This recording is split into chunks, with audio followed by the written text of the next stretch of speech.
में उपस्थित सभी को मेरा नमस्कार। आज सुबह सुबह का टाइम है, अभी मॉर्निंग वॉक करके आ रहा हूँ और मन में सोचा कि क्यों ना आज प्रोटीन के बारे में थोड़ा चिंतन आया कि इस प्रोटीन के बारे में कुछ बताया जाए। आजकल लोग जो है ज़्यादा से ज़्यादा प्रोटीन का इस्तेमाल करते हैं, खास करके जो यूथ जनरेशन है वो लोग जिम में जाते हैं एवं और भी जगह पर उनको जाने अनजाने में लोग प्रोटीन के लिए उनको प्रोत्साहित करते हैं और वो प्रोटीन लेना शुरू कर देते हैं। हाँ, ये प्रोटीन हमारी बॉडी के लिए बहुत ही लाभदायक है, लेकिन इसमें से हमें ध्यान देना होगा कि कौन सा प्रोटीन हमारी बॉडी के लिए अच्छा है, कौन सा प्रोटीन हमारी बॉडी के लिए खराब है। इस प्रोटीन के साथ साथ मिनरल्स, विटामिन से सारी चीज हमारी बॉडी के लिए आवश्यक होते हैं।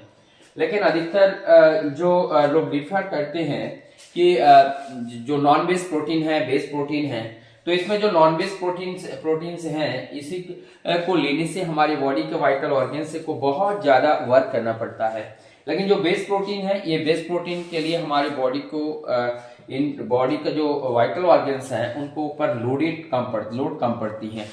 तो यहाँ पर सबसे ज्यादा और एक चीज है, आप देखिएगा कभी कोई मीट खा लिए, मछली खा लिए, उनका डाइजेशन प्रॉब्लम्स हो जाते हैं। ये क्यों होता है? क्योंकि इसमें हैवी प्रोटीन्स होते हैं और ये डबल प्रोटीन हो गया और उसके बाद ये डाइजेस्ट करने में प्रॉब्लम्स होती हैं, डाइजेशन नहीं होती हैं, उसके बाद फिर इंडाइजेशन हो जाते हैं, फिर गैसेस बनने लगती हैं, वॉमिटिंग और पेट में दर्द होते हैं, लूज मोशन आने लगते हैं। ऐसे ये प्रोटीन को ना पचाने के कारण से, पाने से इस तरह की समस्याएं आती हैं। तो इस समस्याओं को से बचने के लिए क्या हमें एनिमल प्रोटीन ही एकमात्र सोर्स है प्रोटीन पूरा करने का? नहीं, एनिमल प्रोटीन के अलावा भी हमारा जो वेस्ट प्रोटीन्स है, प्लांट प्रोटीन्स है, प्लांट प्रोटीन में भी ऐसा बहुत ताकत है जो हम प्लांट प्रोटीन लेकर के हम शरीर के जो प्रोटीन्स को उसको पूरा कर सकते हैं। जैसे हम लोगों ने देखा, कभी अगर लूज मोशन हो जाए, वहां पे डॉक्टर या घर के लोग ही सलाह देते हैं कि मूंग दाल आप खा लो।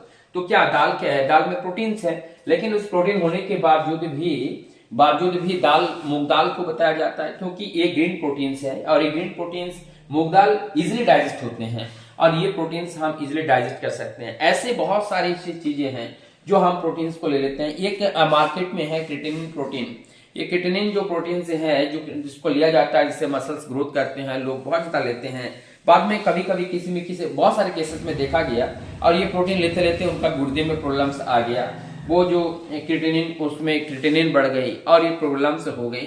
तो इस तरह की समस्या में ना पड़ करके हमें ग्रीन प्रोटीन को ज्यादा प्रीफर करना चाहिए। मार्केट में भी बहुत सारे ऐसे ग्रीन प्रोटीन आ रहे हैं जिससे के अंदर ये हार्डवुड दिया होते हैं, सुगंधा दिए होते हैं और इस तरह से बहुत सारे इंग्रेडिएंट जो है। और जो दाल है, अधिकतर जो दाल है उस दाल में से लिया जाता है, इसलिए ये ग्रीन प्रोटीन्स हैं और ग्रीन प्रोटीन्स हमारी बॉडी में बहुत लाभदायक होती हैं। आजकल मार्केट में ग्रीन प्रोटीन से भी मिलते हैं और इसके साथ साथ में मिनरल्स और विटामिन भी यहाँ पे मिलते हैं। आयुर्वेद में यही सबसे ज्यादा बेनिफिट है कि एक साथ हम किसी टारगेटेड प्रोटीन या टारगेटेड जो भी विटामिन है, मिनरल्स को लेने के साथ साथ उनके अंदर जो और इंग्रेडिएंट है जो हमारी बॉडी को हेल्प करते हैं वो भी हमें मिल जाती हैं। हाँ, प्रोटीन्स हमारी बॉडी के लिए अत्यंत आवश्यकता है क्योंकि प्रोटीन से ही हमारे सारे जो टीयरिंग है, हमारे बॉडी के जो टूट फूट है नर्व सिस्टम से की और जो भी ऑर्गन्स की अधिकतर जो रिपेयरिंग जो होती है वो प्रोटीन से होती हैं। इसलिए प्रोटीन की जरूरत हमारी बॉडी में हर टाइम होती है, लेकिन इस प्रोटीन को हमें ध्यान रखना चाहिए। ज्यादा से ज्यादा हमें प्लांट प्रोटीन्स की और ध्यान देना चाहिए और प्लांट प्रोटीन लेना चाहिए जो हमारे हेल्थ के लिए सबसे ज्यादा उपयोगी है। और एक नॉर्मल बात यह है कि इसके साथ साथ हम जो कुछ भी करें, हमारा जो दिनचर्या है वो दिनचर्या अच्छी होनी चाहिए और मॉर्निंग में मॉर्निंग वॉक हम तो हो, उसके बाद जो योगा और आहार, हमारे आहार ऐसा हो कि औषधियों की तरह हमारे शास्त्रीय आहार होनी चाहिए। तो अगर हमारी शास्त्रीय आहार है, शास्त्रीय हमारा दिनचर्या है, निश्चित रूप से बुढ़ापा जल्दी हमें घेर नहीं पाएगा। तो इन सारे चीज को मात देने के लिए जरूरत है नीति और नियम को पालन करते हुए और आयुर्वेद को ज्यादातर अपने जीवन साथी बनाए, अपने जीवन को पाथेय बनाए, तो उससे जो है हम अपने सुस्वस्थ जीवन के अधिकारी हो सकते हैं। मैं डॉक्टर दीपंकर मंडल, आप लोगों की मैं शुभचिंतक और आप लोगों की सुस्वस्थ का मैं प्रार्थना ही करता हूं कि आप लोग सभी लोग सुस्वस्थ रहे और सबको मेरा नमस्कार।